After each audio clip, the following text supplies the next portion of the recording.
Telangana CM Revanth Reddy మీడియాతో మాట్లాడుతున్నారు. Live లో చూద్దాం. తెలంగాణ రాష్ట్రంలో జరిగిన ఎన్నికలను మనం చర్చించుకొని ఆ తర్వాత జాతీయ స్థాయి ఎన్నికల మీద మనం విశ్లేషణ చేసుకుందాం. 2023 డిసెంబర్ 3 నాడు వచ్చిన ఫలితాలలో 64 శాసనసభ నియోజకవర్గాలలో కాంగ్రెస్ పార్టీని గెలిపించి ఒక్క శాసనసభలో సిపిఐని మా ఎన్నికల పొత్తులో భాగంగా కొత్తగూడెంలో గెలిపేయడం జరిగింది. తెలంగాణ రాష్ట్రంలో 65 శాసనసభ నియోజకవర్గాలలో 39.5% ఓట్లను వేయడం ద్వారా కాంగ్రెస్ ప్రభుత్వాన్ని ప్రజాపాలనకు తెలంగాణ ప్రజలు ఆమోదం ఇచ్చిండ్రు. ఆ తర్వాత 100 రోజులలో 5 గ్యారెంటీలను అమలు చేసి భవిష్యత్ కార్యాచరణను ప్రజలకు వివరించి ఈ పార్లమెంట్ ఎన్నికల బరిలో మేము దిగడం జరిగింది.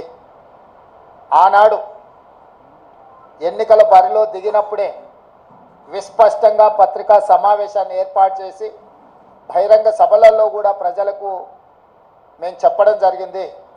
ఈ ఎన్నికలు నేను నా మంత్రివర్గము 100 రోజులు అందించిన పరిపాలనకు రెఫరెండము, మేము ఇచ్చిన గ్యారెంటీలను మేము చేస్తున్న పరిపాలనను ప్రజల ముందు పెట్టి మేము ఓట్లు అడుగుతున్నాము. మా పరిపాలన మీకు నచ్చితే మా పరిపాలన ఇంకా కొంత బలాన్ని చేకూర్చడం ద్వారా ఇంకా ప్రజలకు ఉపయోగపడే విధంగా పరిపాలన అందించడానికి మీరు తీర్పు ఇవ్వండి అని చెప్పి విస్పష్టంగా ప్రజలకు మేము వివరించడం జరిగింది. చాలామంది మీడియా మిత్రులు, సహచర ప్రజాప్రతినిధులు మనం రెఫరెండం అనకపోతే బాగుండునేమో, ఒకవేళ తీర్పు మనకు వ్యతిరేకంగా వస్తే ఆ తర్వాత సమస్య అవుతుందని కూడా చాలామంది సూచన చేసింది. కానీ ప్రజల పట్ల ఉన్న విశ్వాసము, కాంగ్రెస్ పార్టీ కార్యకర్తల నాయకుల పట్ల ఉన్న నమ్మకంతో ఆనాడు పిసిసి అధ్యక్షుడిగా, తెలంగాణ రాష్ట్ర ముఖ్యమంత్రిగా ఇది మా పరిపాలనకు రెఫరెండమే అని చెప్పి స్పష్టంగా నేను చెప్పడం జరిగింది. మధ్య మధ్యలో మీడియా మిత్రులు గుర్తు చేసినప్పుడు కూడా ఈ విషయంలో మాకు రెండో ఆలోచన లేదు, రెఫరెండమే అని మేము చెప్పడం జరిగింది. తెలంగాణ రాష్ట్ర ప్రజా పరిపాలన రెఫరెండంగా మేము ఎన్నికలకు వెళ్తే ఈరోజు తెలంగాణ రాష్ట్రంలో వచ్చిన ఫలితాలు, ప్రజలు ఇచ్చిన ఓట్ల శాతం, పార్లమెంట్లతో పాటు అసెంబ్లీలో మాకు వచ్చిన మెజారిటీని మీడియా మిత్రులు ఎలాగూ విశ్లేషిస్తారో మా వైపు నుంచి కూడా మేము ఈరోజు వివరించదలుచుకున్నాము.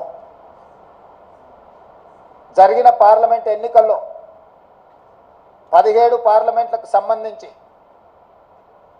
ఒక సీటు ఎంఐఎంకి ఇస్తే 16లో 8 పార్లమెంటు నియోజకవర్గాలను కాంగ్రెస్ పార్టీని గెలిపించడం జరిగింది. మరొక 8 భారతీయ జనతా పార్టీ గెలవడం జరిగింది. మా 8 పార్లమెంటు నియోజకవర్గాల ఫలితాలు దాదాపుగా 41% ఓట్లు కాంగ్రెస్ పార్టీకి రావడం జరిగింది. 2023 డిసెంబర్ 3 నాడు వచ్చిన ఫలితాలలో కాంగ్రెస్ పార్టీకి వచ్చిన ఓట్ల శాతము 39.5%. ఈ పార్లమెంట్ ఎన్నికల్లో 100 రోజుల పరిపాలన తర్వాత దాదాపుగా 41% ఓట్లు కాంగ్రెస్ పార్టీకి రావడం జరిగింది. ఓట్ల శాతంలో ప్రజలు రెఫరెండం ద్వారా మా పరిపాలన బాగుందనడమే కాదు, మమ్మల్ని మెచ్చుకొని అసెంబ్లీ ఎన్నికల్లో ఇచ్చిన ఓట్ల శాతానికంటే అధిక ఓట్ల శాతాన్ని ప్రజలు మాకు ఇవ్వడం ద్వారా, ఆశీర్వదించడం ద్వారా మా పరిపాలన పట్ల ప్రజలు సంతృప్తి వ్యక్తం చేసిండ్రు అని చెప్పి నేను భావిస్తున్నాను. అదేవిధంగా 2019 పార్లమెంట్ ఎన్నికల్లో 3 పార్లమెంటు గెలిస్తే ఈ ఎన్నికల్లో మమ్మల్ని 8 పార్లమెంటు సీట్లు గెలిపించడం ద్వారా 8 సీట్లు అధికంగా ఇచ్చి పార్లమెంటులో కూడా మాకు అత్యధికంగా సీట్లు ఇవ్వడం ద్వారా సీట్లు కూడా మమ్మల్ని పెంచడం ద్వారా ప్రజలు ఆశీర్వదించారు. ఇదే కాకుండా మూడవ విశ్లేషణ, 119 శాసనసభ నియోజకవర్గాలలో ప్రజలు ఓట్లేస్తే విస్పష్టంగా ఆనాడు 64 సీట్లు ఎట్లయితే మెజారిటీ వచ్చిందో ఈరోజు 64 సీట్లలో మెజారిటీ రావడమే కాకుండా కంటోన్మెంట్ మేము ఓడిపోయి బీఆర్ఎస్ గెలిచిన సీటులో కాంగ్రెస్ పార్టీకి 13,206 ఓట్ల మెజారిటీ ఇచ్చి 65వ స్థానాన్ని కూడా కాంగ్రెస్ పార్టీకి ఇవ్వడం ద్వారా ఆనాడు ఇచ్చిన 64 సీట్ల కంటే ఇంకొక సీటును అదనంగా ఇచ్చి కాంగ్రెస్ పార్టీని అసెంబ్లీలలో కూడా 65 సీట్ల తీర్పు ద్వారా మా రెఫరెండంని ప్రజలు సమర్థించిండ్రు, మాకు అనుకూలంగా ఓట్లేసి గెలిపించిండ్రు. కాంగ్రెస్ పార్టీ అధ్యక్షుడిగా, ముఖ్యమంత్రిగా కాంగ్రెస్ పార్టీ ప్రజాప్రతినిధులకు, మంత్రివర్గ సహచరులకు, శాసనసభ్యులకు, రాష్ట్ర స్థాయి నాయకులకు, జిల్లా స్థాయి నాయకులకు, మండల స్థాయి నాయకులకు, మరీ ముఖ్యంగా గ్రామ స్థాయి కార్యకర్తలకు మనస్ఫూర్తిగా కృతజ్ఞతలు, ధన్యవాదాలు తెలియజేస్తున్నా. ఈరోజు వారి శ్రమ వల్ల, వారి కష్టం వల్ల, వారి ప్రయత్నం వల్ల ఓట్ల శాతంలో కావచ్చు, పార్లమెంటు సీట్ల విషయంలో కావచ్చు, శాసనసభ నియోజకవర్గాల వారిగా కాంగ్రెస్ పార్టీకి అత్యధిక మెజారిటీని తీసుకొచ్చి మా కాంగ్రెస్ పార్టీ కార్యకర్తలు ఈరోజు మా గౌరవాన్ని, రాహుల్ గాంధీ గారి నాయకత్వాన్ని నిలబెట్టినందుకు కాంగ్రెస్ పార్టీ తరఫున వారికి నేను సంపూర్ణంగా కృతజ్ఞతలు తెలియజేస్తున్నా. ఇక రెండవది, 8 పార్లమెంట్ సీట్లు గెలిచిన భారతీయ జనతా పార్టీ 2019లో 4 పార్లమెంట్లు గెలిస్తే ఈరోజు 8 పార్లమెంట్లు సీట్లు గెలవడం జరిగింది. వాళ్ళు కూడా వాళ్ళ సీట్లను పెంచుకున్నారు. ఆనాడు 20% ఉన్న ఓట్లను వాళ్ళు ఈరోజు 35%కి పెంచుకోవడం జరిగింది. అంటే ఈ రాష్ట్రంలో భారతీయ జనతా పార్టీ కూడా ఓట్లు, సీట్లు పెరగడం జరిగింది. అయితే ఇందులో వాళ్ళ ఓట్లు, సీట్లు పెరగడానికి వాళ్ళ నాయకత్వాన్ని సమర్థించేదానికంటే బీజేపీని గెలిపించడానికి బీఆర్ఎస్ నాయకులు ఆత్మ బలిదానం చేసుకొని, అవయవాలను త్యాగం చేసి, అవయవ దానం చేసి ఈరోజు బీజేపీని గెలిపించడం జరిగింది. బీజేపీ గెలిచిన 8 పార్లమెంటు నియోజకవర్గాలలో బీఆర్ఎస్ 7 సీట్లల్లో డిపాజిట్లు కోల్పోయింది.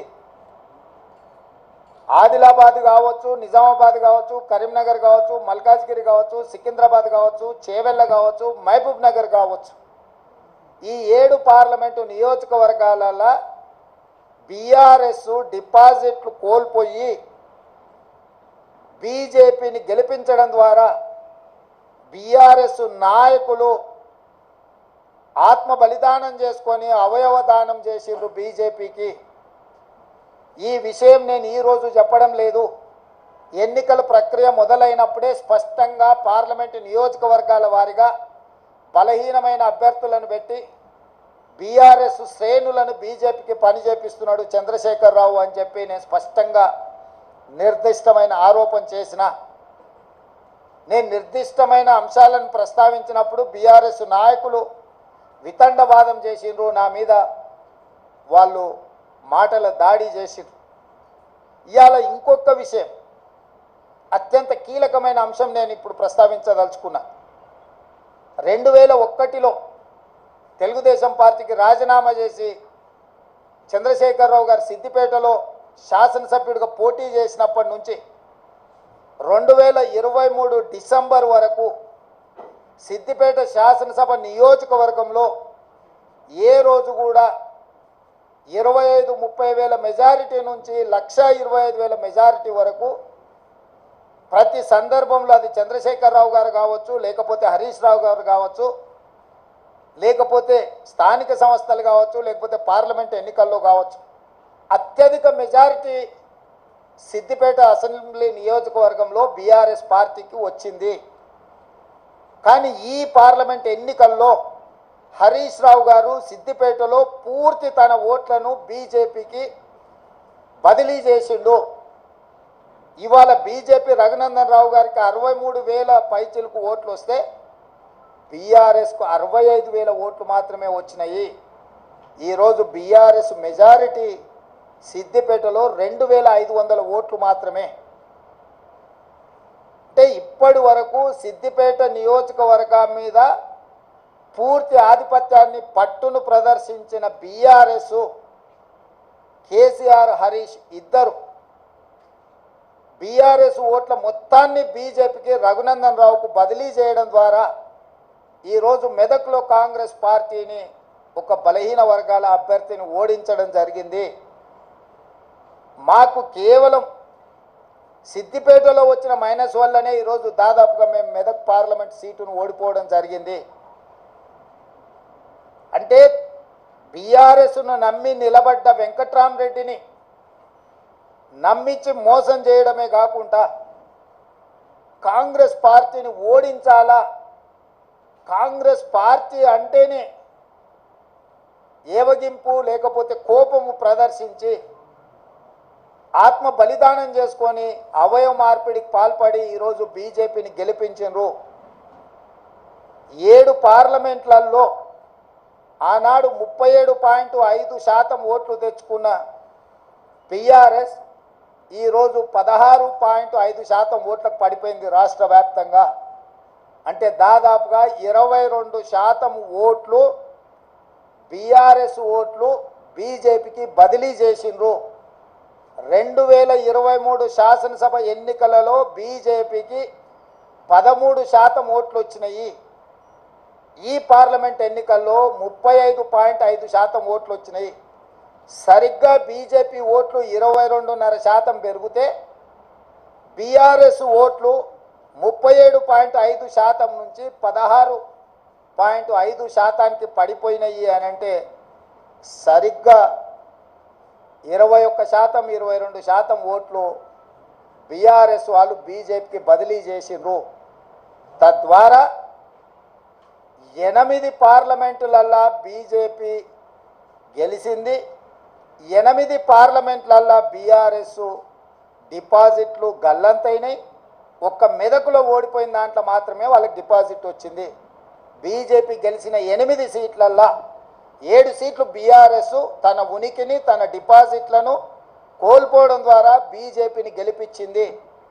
ఈరోజు పోతూ పోతూ చస్తూ చస్తూ ఇవాళ బీజేపీని గెలిపించే ప్రయత్నం ఈ రాష్ట్రంలో బీఆర్ఎస్ చేసింది. చంద్రశేఖరరావు, హరీష్, కేటీఆర్ చేసిండ్రు. మొన్న జరిగిన శాసనసభ ఎన్నికల్లో 39 ఎమ్మెల్యే స్థానాలలో బీఆర్ఎస్ గెలవడం జరిగింది. ఈ ఎన్నికల్లో 119లో కేవలం 3 సీట్లలోనే మెజారిటీ వచ్చింది బీఆర్ఎస్. అది సిరిసిల్ల, సిద్దిపేట, గజ్వేల్. అంటే ఈ రాష్ట్రంలో బీఆర్ఎస్ నాయకుల యొక్క ఆత్మగౌరవాన్ని, బీఆర్ఎస్ యొక్క శాసనసభ్యుల ఆత్మగౌరవాన్ని బీజేపీకి కేసీఆర్, కేటీఆర్, హరీష్ రావు తాకట్టు పెట్టిండ్రు. పూర్తిగా ఓట్ల బదలాయింపు, పూర్తిగా ఎన్నికల ఫలితాలను బీజేపీకి అనుకూలంగా మార్చి ఈరోజు కేసీఆర్ కుటుంబము రాజకీయ అరాచకానికి పాల్పడ్డారు. ఇది తెలంగాణ సమాజం అంతా గమనించాలి. ప్రజాస్వామికవాదులు, సెక్యులర్ ఫోర్సెస్ అందరూ కూడా ఈరోజు ఈ అంశాన్ని గమనించాలి అని చెప్పి కాంగ్రెస్ పార్టీ కోరుతున్నది. ఈ రకంగా ఈ తెలంగాణ రాష్ట్రంలో తనంతల తానే అంతర్ధానం అయిపోయి ఈరోజు బీజేపీని గెలిపించడానికి చంద్రశేఖరరావు గారు ఒక దురాగతానికి పూనుకున్నాడు అని అంటే ఈరోజు మనం అర్థం చేసుకోవాలి. కేటీఆర్ గారు నిన్న అంటున్నారు ఫినెక్స్ లాగా మనం ఇప్పుడు బూడిదైన నాయన మళ్ళీ పుట్టేది ఏం లేదు, ఇక బూడిదే మీకు మిగిలింది. ఆ బూడిద తీసుకెళ్ళి మీ బావకు, మీ నాయనకి ఇద్దరికి బుయ్యి ముఖానికి సరిపోతుంది, గాడికి మీ కథ సుఖాంతం అయిపోతుంది. చరిత్రలో ఆ పార్టీ పుట్టినప్పటి నుంచి ఈ రోజు వరకు పార్లమెంటులో ప్రాతినిధ్యం లేకుండా ఉన్నది ఇది మొదటిసారి. ఇంత అచేతనావస్థలో, ఇంత దుర్భరమైన పరిస్థితి బీఆర్ఎస్కు దాపురించిందంటే చంద్రశేఖరరావు గారి నాయకత్వము, కేసీఆర్ కుటుంబాన్ని ఏ రకంగా తెలంగాణ సమాజం గమనిస్తుందో వాళ్ళిద్దరు ఆలోచన చెయ్యాలి. అందుకే ఈ 6 నెలల్లో మా పార్టీ మీద, మా ప్రభుత్వం మీద, మా నాయకత్వం మీద, మా నాయకుల మీద ఢిల్లీలో ఉండే అధిష్టానం మీద వాళ్ళు ఎన్నో రకాల ఆరోపణలు చేసిండ్రు.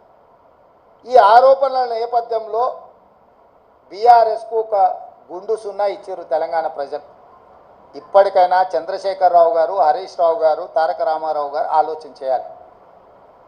ప్రజలు ఎన్నుకున్న ప్రభుత్వాన్ని 100 రోజులు పూర్తి కాకముందే కోట్లాది శాపనార్థాలు పెట్టడం ద్వారా ఈ ప్రభుత్వాన్ని అస్థిరపరచాలన్న ఆలోచనతో, ఈ ప్రభుత్వాన్ని పడగొట్టాలన్న కుట్రలతో వ్యవహరిస్తే ప్రజలు పూర్తిగా బీఆర్ఎస్ను తిరస్కరించడం జరిగింది. ఇప్పటికైనా ప్రధాన ప్రతిపక్ష నాయకుడిగా రాష్ట్ర అవతరణ దినోత్సవాలలో కూడా పాల్గొనకుండా ఏవో చిల్లర మల్లర కారణాలు చూపించడం ద్వారా మీరు ప్రజాస్వామిక వ్యవస్థనే అవమానించే విధంగా వ్యవహరించిన తీరు ప్రజలు గమనిస్తున్నారు. అందుకే బీఆర్ఎస్ నాయకులకు, కేసీఆర్ కుటుంబానికి నేను సూచన చేస్తున్నా, మీ వ్యవహార శైలిని మార్చుకోండి. ప్రతిపక్షంగా సహేతుకమైన సలహాలు, సూచనలు ఇవ్వండి. ప్రజల సమస్యలను పరిష్కరించడానికి సహకరించండి. మీ కుటుంబ స్వార్థం కోసమో, మీ పార్టీ మనుగడ కోసమో, లేకపోతే మీరు అక్రమంగా సంపాదించుకున్న ఆస్తులను కాపాడుకోవడానికో మీరు చేస్తున్న ప్రయత్నాలు ప్రజలు గమనిస్తున్నారు. కాబట్టి దయచేసి చంద్రశేఖరరావు గారు ప్రధాన ప్రతిపక్ష నాయకుడిగా మీ బాధ్యతను నిర్వహించండి. హరీష్ రావు గారు, మీరు ఆత్మహత్య చేసుకోవడం ద్వారా కాంగ్రెస్ పార్టీని ఓడించినామని మీరు అనుకుంటుండ్రేమో. మీరు ఆత్మాహుతి దళాలుగా మారి కాంగ్రెస్ పార్టీని దెబ్బతీయాలన్న ఆలోచన ఏదైతే చేస్తుండ్రో, ఇది చివరికి మీ ఉనికి, మీ మనుగడ ఈ రాష్ట్రంలో, ఈ దేశంలో లేకుండా, చట్టసభలలో లేకుండా కనుమరుగైపోతారు, కాలగర్భంలో కలిసిపోతారు. ఇట్లాంటి కుట్రలను, కుతంత్రాలను తెలంగాణ సమాజం గమనిస్తుంది. గమనించవలసిందిగా నేను కోరుకుంటున్నాను తెలంగాణ రాజకీయాలలో. అదేవిధంగా కేంద్ర రాజకీయాల దగ్గరికి వస్తేనే, కేంద్రంలో 2014లో Bharatiya Janata party election manifesto మీద 10 మంది నాయకుల ఫోటోలు పెట్టి ఓట్లు అడిగినారు. 2019లో 3-4 నాయకుల ఫోటోలు పెట్టి ఓట్లు అడిగినారు. భారతీయ జనతా పార్టీ విధానం మీద, భారతీయ జనతా పార్టీ సిద్ధాంతాల మీద, భారతీయ జనతా పార్టీ ఎన్నికల మేనిఫెస్టో మీద 2014-2019 ఎన్నికలు జరిగినాయి. ఒకసారి 2014లో 273 సీట్లు వచ్చినాయి, 2019లో 303 సీట్లు వచ్చినాయి. అంటే సంపూర్ణమైన మెజారిటీ భారతీయ జనతా పార్టీకి ఆనాడు దేశ ప్రజలు ఇవ్వడం జరిగింది. 2024 పార్లమెంట్ ఎన్నికల్లో పార్టీని పక్కన పెట్టిండ్రు, సమిష్టి నాయకత్వాన్ని పక్కన పెట్టిండ్రు. మోడీ గ్యారంటీ అని చెప్పి ఏక వ్యక్తి నాయకత్వంలో ఒకే ఒక వ్యక్తి, అది మోడీ గ్యారంటీ అని చెప్పి ప్రజల దగ్గరికి వెళ్ళారు. మోడీ గ్యారంటీ మీదనే మొత్తం ఎన్డీఏ కూటమి యొక్క ఎన్నికల ప్రచార సరళిని నడిపించిండ్రు. 303 సీట్లున్న బీజేపీ 240 సీట్లకు పడిపోయింది. అంటే మోడీ గ్యారంటీని ఈ దేశ ప్రజలు తిరస్కరించిండ్రు. మోడీ గ్యారంటీకి ఉన్న వారంటీ అయిపోయింది. ఇక మోడీ కాలం చెల్లిపోయిండు అని చెప్పి దేశ ప్రజలు తీర్పిచ్చిండ్రు. దానికి సంబంధించి ఈ ఎన్నికల్లో బీజేపీకి, ఎన్డీఏకు 42.9% ఓట్లు వస్తే ఇండియా కూటమికి 41.1% ఓట్లు వచ్చినాయి.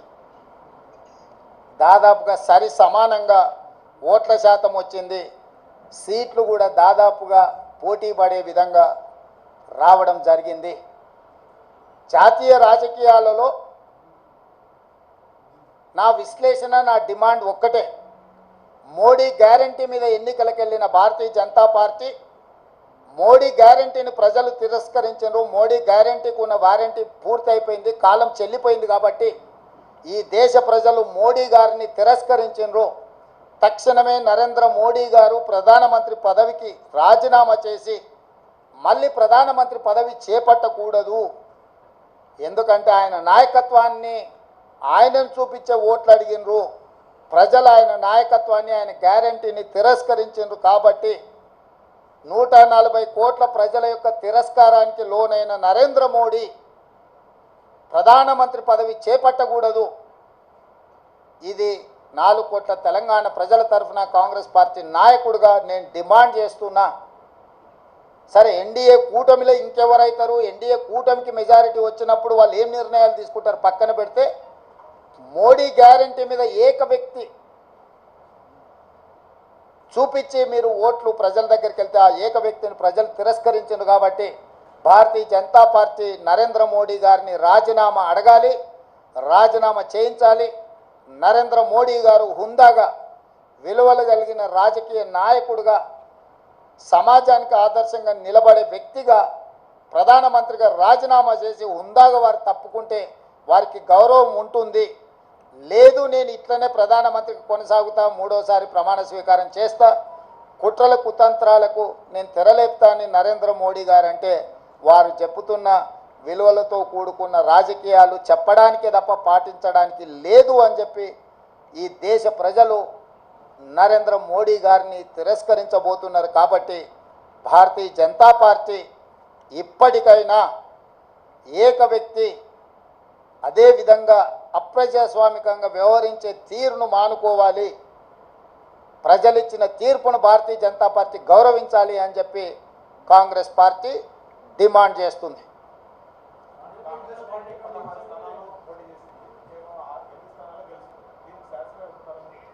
కాంగ్రెస్ పార్టీ 17 స్థానాలలో పోటీ చేసింది, 16 కాదు. 17 ఇట్లలో 8 సీట్లలో గెలిచినాము. ఫలితాలు అనుకూలంగా అనుకున్న దానికంటే ఎక్కువనే వచ్చినాయి. కానీ మేము ఎంతైతే కావాలనుకుంటున్నామో, మా అభిమానులు ఎంతైతే ఫలితాలు మాకు అనుకూలంగా ఉండాలనుకున్నారో ఆ స్థాయిలో లేవు. కాబట్టి ఇప్పటి వరకు 18 గంటలే పనిచేసినాం. ఇంకా ఒక 2 గంటలు అదనంగా పనిచేసి ప్రజల్ని మెప్పించడానికి, ప్రజాపాలన అందించడానికి మేము ప్రయత్నం చేస్తాం. మల్కాజ్గిరిలో సిట్టింగ్ స్థానము ఓడిపోయినాము. అదేవిధంగా అదే మల్కాజ్గిరిలో ఉన్న కంటోన్మెంట్ శాసనసభను ఈరోజు లేని సీటును మేము గెలుచుకోవడం జరిగింది. ఇవన్నీ కూడా ప్రజా తీర్పులో భాగము. ప్రజలు ఏ తీర్పు ఇచ్చినా శిరస వహించవలసిన బాధ్యత మా మీద ఉన్నది. అవును, ఓడిపోయినా నిజమే కదా, నిజమే కదా. అవును, ముఖ్యమంత్రి రాష్ట్రానికి, జిల్లాకు కాదు. పిసిసి అధ్యక్షుడు కూడా రాష్ట్రానికి. రాష్ట్రంలో ఏ సీటు గెలిచినా ఏ సీటు ఓడినా అది నాదే బాధ్యత. ఈ పిసిసి అధ్యక్షుడిగా, రాష్ట్ర ముఖ్యమంత్రిగా రాష్ట్రం నలుమూలలో వచ్చే ఏ ఫలితాలైనా నేనే తీసుకోవాలి. ఈ విషయాన్ని మీరు హుజూరాబాద్ ఎన్నికలప్పుడు గుర్తు చేసిరు, హుజూర్ నగర్ ఎన్నికలప్పుడు గుర్తు చేసిండ్రు, నాగార్జున సాగర్ ఎన్నికలప్పుడు గుర్తు చేసిండ్రు, మునుగోడు ఎన్నికలప్పుడు కూడా గుర్తు చేసిండ్రు. ఇప్పుడు కూడా గెలుపు ఓటములు అన్నిటికీ నేనే బాధ్యుణ్ణి. ఇందులో ఓటమి ఒకరి ఖాతాలో రాసి గెలుపులు నా ఖాతాలో రాసుకునే తత్వం కానీ ఆలోచన కానీ నాకు లేదు. కాబట్టి ఇచ్చిన ఫలితాలు, వచ్చిన ఫలితాలు ఉగాది పచ్చడి లాంటివి. కొంత తీయగా ఉన్నది, కొంత చేదుగా ఉంది, కొంత పుల్లగా ఉంది. కాకపోతే ఓవరాల్గా పచ్చడి అనేది మంచిది. ఇప్పుడు వచ్చిన ఫలితాలను పిసిసి అధ్యక్షుడిగా, రాష్ట్ర ముఖ్యమంత్రిగా ఉగాది పచ్చడి లాగా నేను స్వీకరించదలుచుకున్నా.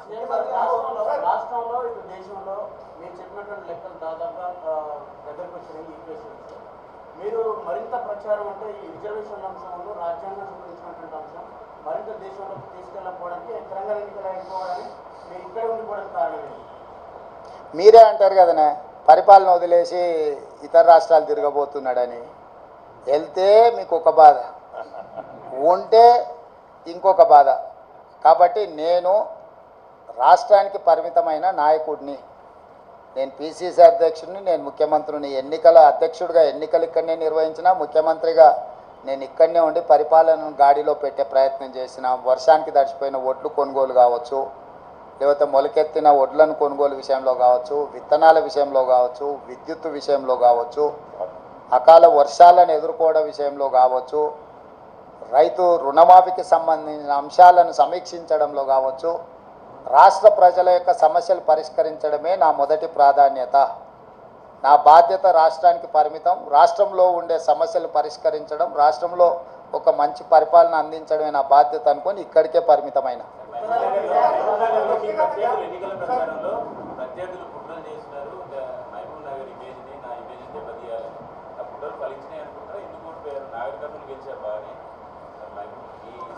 అవును, నా సొంత గ్రామం వచ్చేసి అచ్చంపేట, నల్లమల్ల అడవి, మీకు అందరికీ తెలుసు. కానీ నేను ముందే చెప్తున్నా మొదటి నుంచి, మా గ్రామంలో మొత్తం ఆ పార్లమెంట్లో ఉన్న దాంట్లో ఒక బూత్లో హైయెస్ట్ మెజార్టీ మా సొంత గ్రామంలో వచ్చింది మల్లురవి గారికి. ఎంత మెజారిటీ మా గ్రామంలో 1100 ఓట్లు వచ్చినాయంట. సో నేనేమంటున్నానంటే నా గ్రామము నా ఊరు కాదు, కరెక్ట్. అందుకే సిట్టింగ్ ఎంపీ సీటున డిపాజిట్ కోల్పోయి టీఆర్ఎస్ ఓట్లు బదిలీ చేసింది. నేను చెప్పింది కుట్ర అదే. ఆ కుట్ర ఆ రోజు చెప్పినప్పుడు మీరు రేవంత్ రెడ్డి ఏదో బాధపడుతున్నాడు, రేవంత్ రెడ్డి ఏదో ముందే ఓటమిని అంగీకరించి మాట్లాడుతున్నాడని మీరే విశ్లేషణలు చెప్పారు లైవ్లల్లా. ఇప్పుడు నిజం తేలింది కదా, మహబూబ్నగర్లో డిపాజిట్ పోయింది, చేవెళ్ళలో డిపాజిట్ పోయింది, సికింద్రాబాద్లో డిపాజిట్ పోయింది, మల్కాజ్గిరిలో డిపాజిట్ పోయింది, కరీంనగర్లో డిపాజిట్ పోయింది, నిజామాబాద్లో డిపాజిట్ పోయింది, ఆదిలాబాద్లో డిపాజిట్ పోయింది బీఆర్ఎస్ నాయకులకు. నేను చెప్పింది అదే కదా. వీళ్ళు పూర్తిగా ఓట్లు బదిలీ చేసి బీజేపీని గెలిపించడానికి బీఆర్ఎస్ కార్యకర్తల ఆత్మగౌరవాన్ని, నాయకులను బలిస్తున్నాడు అని చెప్పిన. ఇప్పుడు కూడా నేను విజ్ఞప్తి చేస్తున్న బీఆర్ఎస్ ఎమ్మెల్యేలకు, at the cost of your position, KCR బేరసారాలు చేసుకుంటున్నాడు బీజేపీ తోటి. ఇప్పటికైనా మీరు ఆలోచన చేసి, అదేమో అంటారు కదా, ఆత్మ ప్రబోధానుసారము మీరు నిర్ణయాలు తీసుకోండి.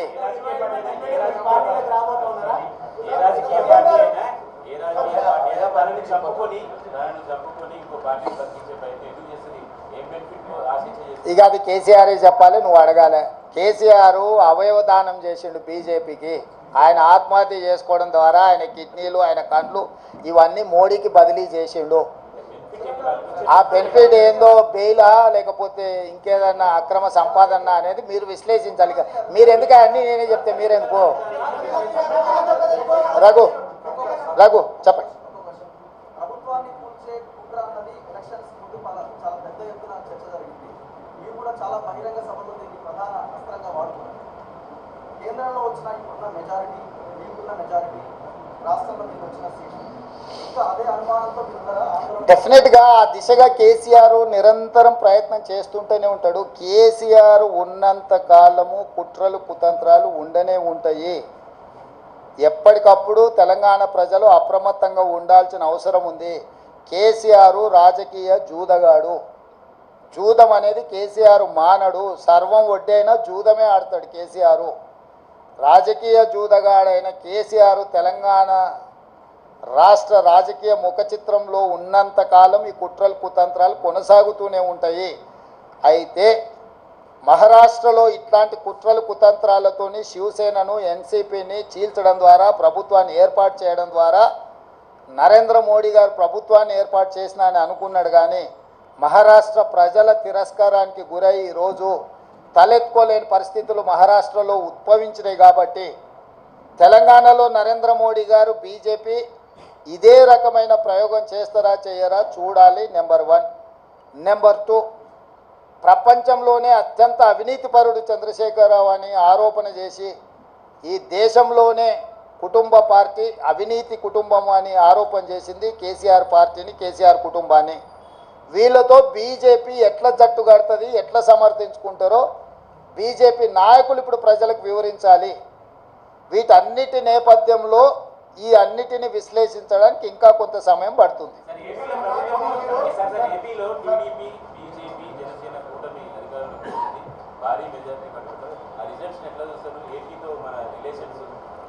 ఎన్నికల ఫలితాలను ఎట్లా చూస్తాం చారి? ఎన్నికల ఫలితాల రకంగానే చూస్తాము, ప్రజా తీర్పు పరంగానే చూస్తాము. దాంట్లో వేరే రకంగా చూడడానికి ఏముంది? ప్రజలు తీర్పు ఇచ్చిండ్రు. ఆ తీర్పును జగన్మోహన్ రెడ్డి గారు నేను స్వాగతిస్తున్నా అన్నాడు. చంద్రబాబు నాయుడు గారు నేను స్వాగతిస్తున్నా అన్నాడు. ఇక వాళ్ళిద్దరు స్వాగతించిన తర్వాత మియా బీవీకి రాజీ హోయేతో కాశీ కా క్యా ఇస్మే?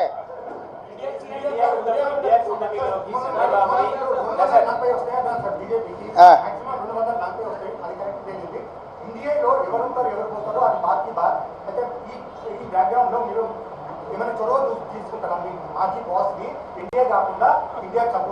నీ సూచన ఏంది రాహుల్? ఏం చేస్తే బాగుంటుంది? లేదు, నీ సూచన ఏందంటూ అదే ఒకవేళ నీ సూచన మా అందరి నాయకుల ముందు పెడతా, వాళ్ళందరూ కూడా రాహుల్ సూచన బాగుందంటే ఆ విధంగానే ముందుకు పోయి ఆ రాహుల్తో మాట్లాడదాం. ఏ ప్రభుత్వమైనా ఏర్పడినప్పుడు ఆహ్వానించినప్పుడు పార్టీలో చర్చించి నిర్ణయం తీసుకుంటాం. వ్యక్తిగా నేను నిర్ణయాలు తీసుకోవడానికి ఉండదు. పార్టీ సూచనల మేరకే నేను వ్యవహరించాల్సి ఉంటుంది. ఇది సిద్ధాంతపరంగా రాజకీయ పరంగా పార్టీ తీసుకోవాల్సిన నిర్ణయము. ఏ ప్రభుత్వం ఏర్పడ్డా స్నేహపూర్వకమైన వాతావరణంలో సమస్యలు పరిష్కరించుకుంటామని నేను ముందే చెప్పిన. ఈరోజు కూడా నేను ఆ మాటకు ఉన్నా. ఆంధ్రప్రదేశ్లో ఏ ప్రభుత్వం ఏర్పడ్డా ఆ ప్రభుత్వంతో సంప్రదింపులు చేపట్టి రాష్ట్ర సమస్యల్ని శాశ్వతంగా పరిష్కరించుకుంటాము. ఉమ్మడి క్యాపిటల్ చట్టపరంగానే సమస్య పరిష్కారం అయిపోయింది. హైదరాబాద్ నగరం ఇప్పుడు తెలంగాణకు రాజధాని అంటే ఒక కీలకమైన సమస్య ఆల్రెడీ చట్టపరంగా పరిష్కారం అయింది. మిగతా ఆస్తుల పంపకాలకు సంబంధించి నీటి పంపకాలకు సంబంధించి ఉన్న సమస్యల్ని తప్పకుండా కూర్చుంటాం, చర్చించుకుంటాం, పరిష్కరించుకుంటాం. మాకేం బేసిజాలు లేవు. రాష్ట్రం యొక్క అభివృద్ధి, రాష్ట్రం యొక్క అభ్యున్నతి కోసము ఎవరితోనైనా చర్చించడానికి మేము సిద్ధంగా ఉన్నాం, పరిష్కరించుకుంటాం. ఏం ప్రభాకర్?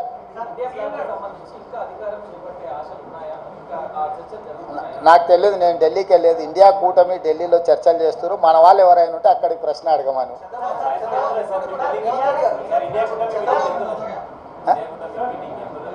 ఇండియా కూటమిలో జాతీయ నాయకులు ఆ కూటమిలో ఉన్న వివిధ భాగస్వాములనే ఇప్పటికి పిలిచిండ్రు. ఇంతవరకు అయితే ఆహ్వానం రాలేదు. ఏదైనా ఢిల్లీకి సూచన చేస్తే మీరు తప్పకుండా వెళ్తారు. క్యాబేసి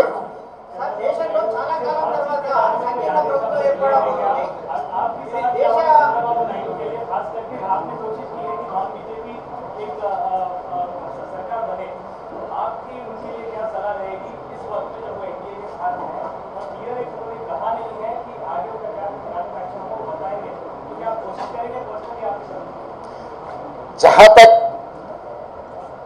मेरा सुझाव मोदी जी को, मोदी जी का गारंटी की वारंटी खत्म हो चुकी है, इसीलिए मोदी जी तुरंत जिम्मेदारी लेकर इस्तीफा दिए तो प्रधानमंत्री कुर्सी को उनके लिए शोभा है। इसीलिए मैं एक ही मोदी जी से डिमांड करता हूं कि तुरंत आप प्रधानमंत्री कुर्सी को इस्तीफा दे दीजिए, क्योंकि आपके वारंटी की गारंटी खत्म हो चुकी है। और दूसरी बात रहा ये जो अलायंस के बारे में